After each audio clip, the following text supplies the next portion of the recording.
Welcome to the deep dive. You're keen to understand the core principles of effective fighting quickly, and you pointed us to Bruce Lee's fighting method basic training. Hmm. So that's exactly where we're heading, right into the foundational elements that Bruce Lee, considered crucial. Yeah, and what's compelling about this source is that it's not just abstract theory. This book, it's dedicated to his students, acknowledges key figures like James E. M. Lee and Anna Santo. Right. It really lays out the practical groundwork of his approach. And being part of a larger series, it suggests a very deliberate and systematic way of building a fighter. Precisely. So our aim, our mission in this deep dive is to extract those absolute essentials of basic training as Lee himself defined them, give you some immediately useful takeaways. Yeah, cut through the noise. Exactly. We want to get past any romanticism and focus on the real nuts and bolts of building a solid foundation in fighting. Okay, let's unpack this. Starting with chapter 1, the fighting man exercise. Right off the bat, it makes a strong statement. A good attitude isn't enough on its own. Physical conditioning is, well, the bedrock. That's a very grounded starting point, isn't it? Well, It highlights that your mental toughness needs a robust physical platform to be truly effective in, any confrontation. mm-hmm. As the text stresses, skill is vital, but your physical condition is what allows you to consistently apply and sustain that skill. The key insight here, Lee prioritized cardiovascular endurance. That's the fundamental base. Right. Without it. Without it, technique and strategy just crumble under fatigue. And the first area they delve into is stamina exercise. The book recommends running 2 to 3 or more miles daily. That's Ha, a significant commitment. It really is. It underscores how fundamental consistent endurance training was to Lee's approach. Absolute. And think about it, in any fight that goes beyond like a few seconds, Yeah. fatigue becomes a major factor. It impacts your technique, your speed, your decision making. Right. Yeah. This emphasis on running highlights the need to maintain your physical capabilities over the duration of an engagement. The text even says, if you're getting winded during sparring, your conditioning just isn't where it needs to be. Right, regardless of passion. Exactly. Doesn't matter how much you love martial arts. Okay. Then we move to warming up exercise. The details aren't in our excerpts here, but just the fact that it's included as a distinct element of basic training is telling, isn't it? Oh, definitely. It's clearly not seen as like an optional extra. No. It signals a deep understanding of the body as a tool that requires careful preparation for strenuous activity. Warming up is crucial for injury prevention and ensuring your muscles and joints are ready to perform optimally. Yeah, it makes sense. It's about laying the proper groundwork for the more demanding exercises that follow. Following that, we have flexibility exercise and abdominal exercise. Again, their placement right alongside stamina and warming up really emphasizes a holistic view of basic physical preparation. It does. Flexibility isn't just about being able to do, impressive high kicks. Right. It's essential for a full range of motion, preventing injuries, and even executing techniques efficiently. And the focus on abdominal exercises is particularly insightful. Yeah, tell us about that. Well, the text later details sit-ups, specifically on a slant board, and mentions Lee's recommendation to focus on punches to the midsection during sparring. Oh, interesting. Yeah. So the key insight is a strong core isn't just about aesthetics. A strong midsection acts as the power center for all strikes and provides stability against incoming attacks. That detail about focusing on midsection punches during sparring is brilliant. It directly links the exercise to real-world fighting scenarios. Yeah. And the recommendation of, 50 to 100 repetitions, possibly with added weight, that really shows a serious dedication to core strength. It does. Your Yeah. core is fundamental to generating power in your strikes and maintaining your balance. The variation mentioned, sitting at the edge of a bench with your lower body secured, further illustrates a targeted approach to developing different aspects of abdominal strength.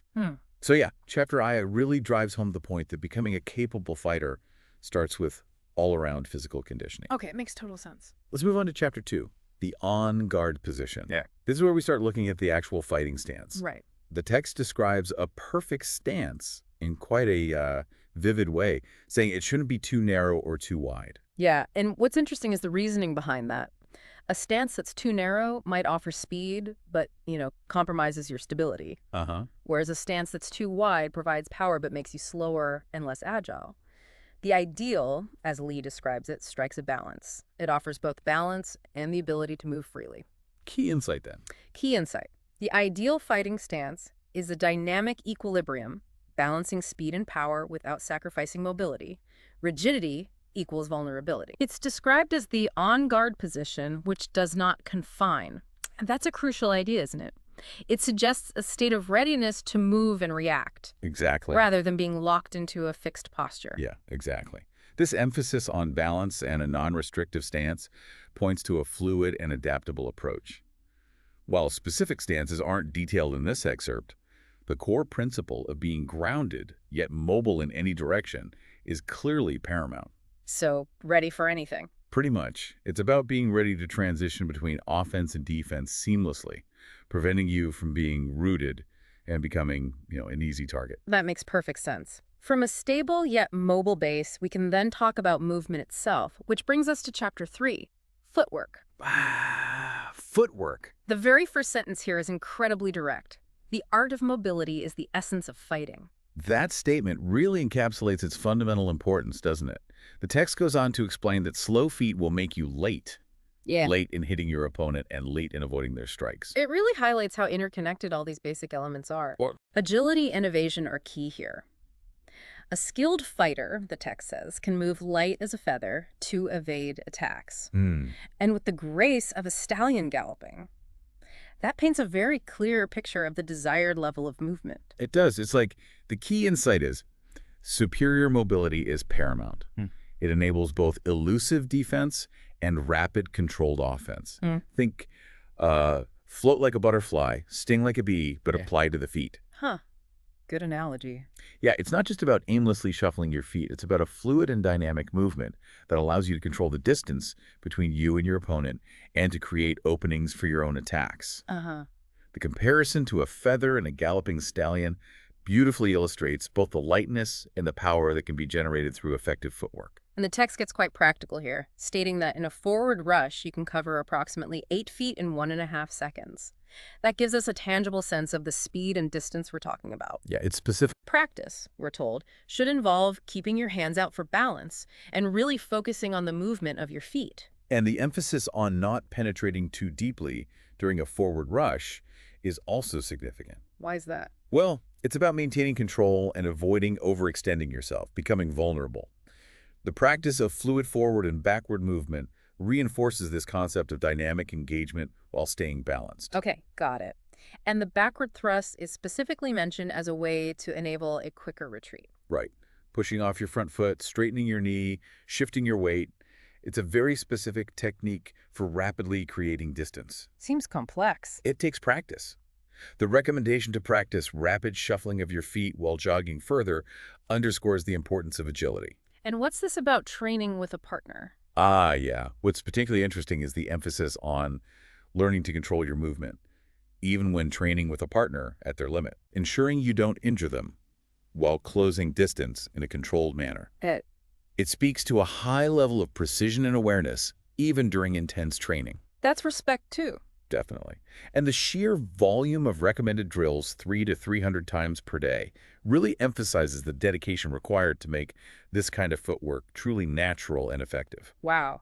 300 times. Okay. Yeah. Absolutely. Then we get to sidestepping. Described as moving your body left or right without losing balance. Crucial stuff. Yeah, crucial for defensive maneuvering, creating angles of attack, helping you avoid direct straight-on assaults. And the example provided, shifting from a right unorthodox stance, that's like a southpaw stance. Okay. Stepping to the right with the lead foot, aligning the rear foot, keeping your lead shoulder forward, weight balanced. It gives a concrete illustration of how to execute this movement while maintaining stability in your fighting posture. So it's not just jumping sideways. Not at all. It's about understanding lateral movement as a fundamental part of your overall mobility. Controlled, balanced movement. Okay, let's move on. Chapter 4. Power training. This section makes it clear that power in your strikes isn't solely about how physically strong you are. Yeah, it's more subtle than that. It's more about how you generate and deliver that force. Exactly. The text points out that the source of your power actually changes depending on the distance. In close quarters, it comes from your elbows and knees. At a greater distance, it's generated by your hands and feet. This understanding of biomechanics, how to effectively use different parts of your body for power at different ranges, That's key. And where do you actually learn to put this into practice effectively, the book says? Through sparring and martial arts meets. Yeah. These are presented as the real testing grounds for developing both speed and power in your strikes. There's that phrase, silent boasting through demonstrated ability. Yeah, that really resonates here, doesn't it? Yeah. It suggests that true mastery isn't about talking. It's about the effectiveness you demonstrate in a live situation. It's about translating your understanding of power generation into actual impact. Makes sense. Actions speak louder. Finally, we arrive at chapter 5, speed training. This isn't just about how quickly you can move your arms and legs. No, it's more complex. There's a more complex idea than that. What's vital to understand here is the inclusion of non-telegraphic moves and awareness as essential components of speed. Non-telegraphic, meaning... And you don't give away your intentions. Your opponent doesn't see the strike coming until it's too late. So it's not just about raw physical quickness, but also about that ability to strike without broadcasting it and being highly attuned to your opponent's movements. Gotcha. The ultimate goal, as stated, is to strike without being hit. And the text is very clear. Achieving this level of speed requires extensive practice and being in peak physical condition. Right back to chapter 1. Exactly, echoing the importance of chapter 1. It also makes a critical point. Speed without power is ultimately ineffective. The two must work in concert. That's a crucial point to emphasize. Speed and power aren't mutually exclusive. They are complementary attributes of effective striking. You need both the ability to deliver a blow rapidly and with sufficient force to have a real impact. Okay, so let's quickly recap some of the key insights for everyone listening. We've seen how Bruce Lee's basic training starts with a really comprehensive approach to physical conditioning. Stamina as the bedrock, flexibility for range and injury prevention, and a strong core as the power center. Right. Then it moves to the fundamental fighting elements, a balanced and mobile on-guard stance that allows for freedom of movement. That non-confining stance. Exactly. And agile footwork, essential for both offense and defense. Finally, it touches on the nuanced understanding that power comes from efficient body mechanics and that speed, combined with non-telegraphic movement and awareness, is essential for effective striking. Yeah, and if we connect this to the bigger picture for you listening, hopefully this deep dive has provided a clear understanding of the foundational principles that underpin effective fighting. It shifts the focus from just individual techniques to the core attributes that Bruce Lee considered absolutely essential for any martial artist to develop. Right, the building blocks. Okay, here's a final thought for you to consider. We've explored these fundamental elements of physical combat conditioning, stance, footwork, power, and speed. Now, how might understanding these core principles apply beyond the physical realm? Interesting question. Think about other areas of your life where preparedness and decisive action are key.